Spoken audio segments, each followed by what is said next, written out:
The morning of September 11th, 2001, began like any other in America. But by the end of that day, nearly 3,000 people would be dead. The World Trade Center would be reduced to rubble, and the world would be forever changed. The attack seemed to come out of nowhere, a bolt of lightning from a clear sky, but in reality, they were the result of years of meticulous planning, careful selection, and deadly patience. This is the story of how Al-Qaeda planned the most devastating terrorist attack in history. The seeds of September 11th were planted long before the year 2001. They were sown in the mountains of Afghanistan, in the mind of a man named Osama bin Laden. Born into a wealthy Saudi family, bin Laden had become radicalized during the Soviet invasion of Afghanistan in the 1982. He believed that Islam was under attack by Western powers, particularly the United States, and he was determined to strike back. By the late 1992, bin Laden had established Al-Qaeda as a global terrorist network, with cells spread across multiple continents. He had already orchestrated attacks against American targets, including the 1,998 bombings of U.S. embassies in Kenya and Tanzania. But these were just the beginning. Bin Laden was planning something far more ambitious, something that would shake America to its core. The concept for the September 11th attacks came from a man named Khalid Sheikh Mohammed, often referred to as KSM. He was a Pakistani terrorist who had been involved in the first World Trade Center bombing in 1993. That attack had killed 6 people, but had failed to bring down the towers. KSM wanted to try again, but this time with a much more devastating approach. In 1996, he approached bin Laden with a bold proposal: use commercial airliners as weapons. Instead of hijacking planes to make demands or take hostages, they would turn the aircraft themselves into guided missiles, crashing them into high-value American targets. The plan was audacious, complex, and would require years of preparation. But bin Laden was intrigued. He gave his approval, and the wheels were set in motion. The first phase of the operation was recruitment. Al-Qaeda needed men who were not only committed to their cause, but also had the right skills and background to operate in the West without raising suspicion. They couldn't use foot soldiers from the mountains of Afghanistan. They needed educated, sophisticated individuals who could blend into Western society. The search led them to a group of young men in Hamburg, Germany. These men were Middle Eastern immigrants studying at German universities. They attended a mosque where radical ideas flourished. Among them was Mohammed Atta, an Egyptian architectural student who would eventually become the leader of the entire operation. Atta was intense, disciplined, and completely devoted to jihad. Alongside him were Marwan al-Shehi from the United Arab Emirates, Ziad Jarrah from Lebanon, and several others.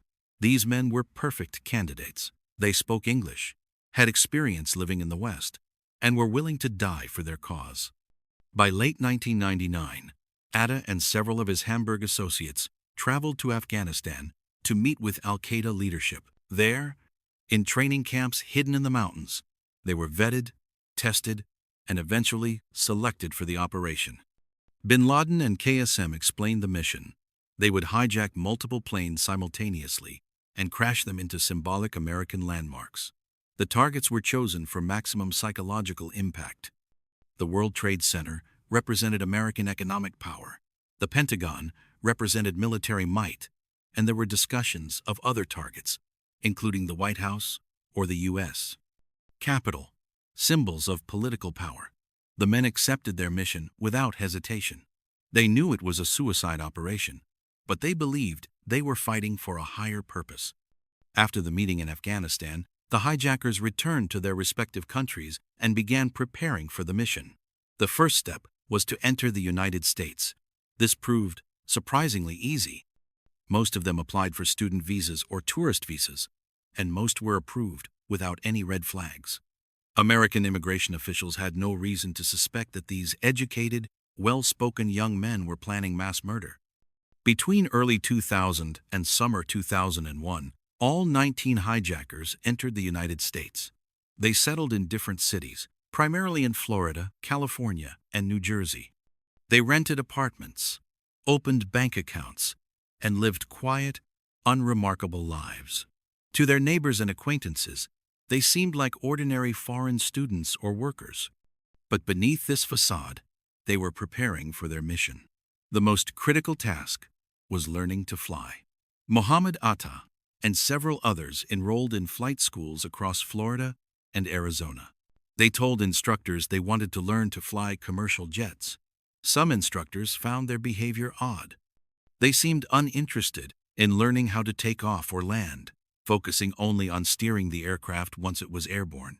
One instructor even reported suspicions to the FBI, but nothing came of it. The hijackers didn't need to master every aspect of piloting. They only needed to know how to control a plane long enough to aim it at a building. By the summer of 2001, Atta and the other pilot-trained hijackers had obtained their licenses. They were ready. While the pilots trained, the other hijackers served as muscle. Their job was to storm the cockpit and subdue the crew and passengers. They trained in gyms, building strength and practicing hand-to-hand combat techniques. They studied airline security procedures, learning about the vulnerabilities in the system. At the time, cockpit doors were not reinforced, and pilots were trained to comply with hijackers to avoid violence. Al-Qaeda planned to exploit these weaknesses. The hijackers also conducted surveillance flights, booking tickets on cross-country routes to observe crew behavior, security measures, and the layout of the planes. They took notes on everything, refining their plan down to the smallest details. Communication with Al-Qaeda leadership continued throughout this period. Though it was carefully encrypted and indirect, the hijackers used coded language in emails and phone calls. They referred to the operation using metaphors like a wedding or a big project. Financial support flowed from overseas through a network of bank accounts and wire transfers designed to avoid detection. In total, the operation cost an estimated $400,000 to $500,000, a relatively small sum for such a massive attack. The money paid for flight training, living expenses, plane tickets, and other necessities. Al-Qaeda had learned to operate beneath the radar of Western intelligence agencies.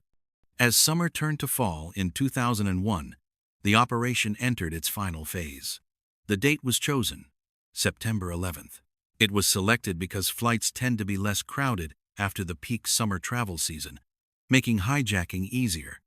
The hijackers would board 4 transcontinental flights departing from East Coast airports in the morning. These flights were chosen because they would be fully loaded with jet fuel for the long journey, turning each plane into a massive flying bomb.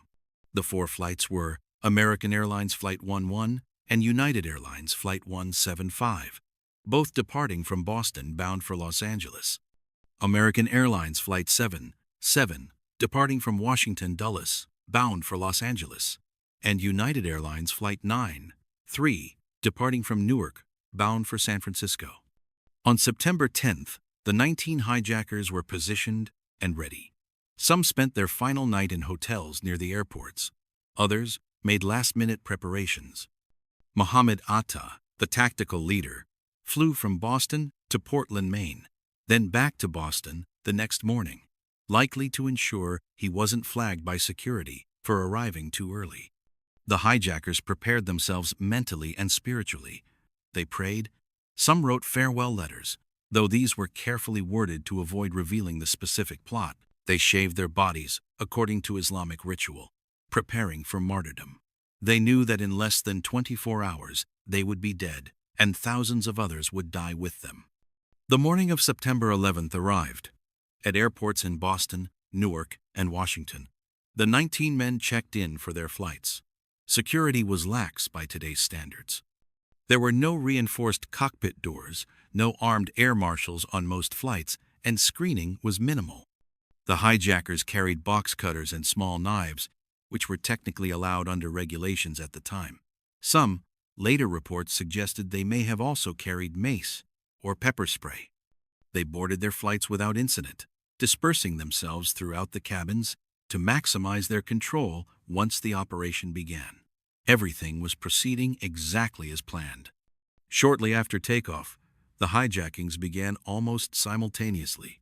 On each plane, teams of hijackers rose from their seats and rushed the cockpit.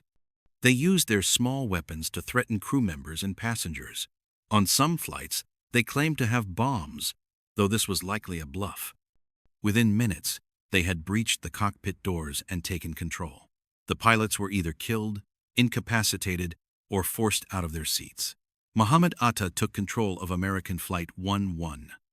Marwan al-Sheikhi piloted United Flight 175. Hani Hanjour, another trained pilot, commandeered American Flight 77. And Ziad Jarrah seized United Flight 93. The planes were now guided missiles, aimed at the heart of America. At 8:46 a.m., American Flight 11 crashed into the North Tower of the World Trade Center. 17 minutes later, United Flight 175 struck the South Tower. At 9:37 a.m., American Flight 77 slammed into the Pentagon. The fourth plane, United Flight 93, never reached its target. Passengers, having learned of the other attacks through phone calls, fought back against the hijackers. The plane crashed into a field in Pennsylvania, killing everyone on board, but sparing whatever target Al-Qaeda had intended, likely the Capitol or White House.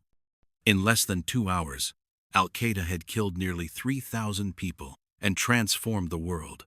The attack succeeded beyond even bin Laden's expectations. The planning of September 11th was a masterclass in terrorist tradecraft.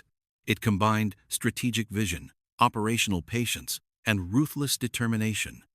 Al-Qaeda exploited weaknesses in airline security, intelligence sharing, and immigration procedures.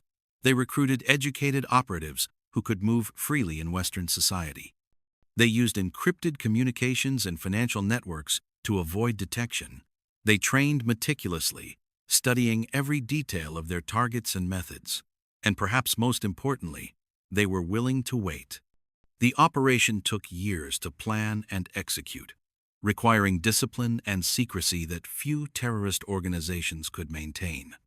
In the aftermath, investigators would piece together how the plot unfolded. They would find flight school records, financial transactions, and surveillance footage. They would interview witnesses and analyze communications intercepts. Some clues had been missed, some warnings had been ignored.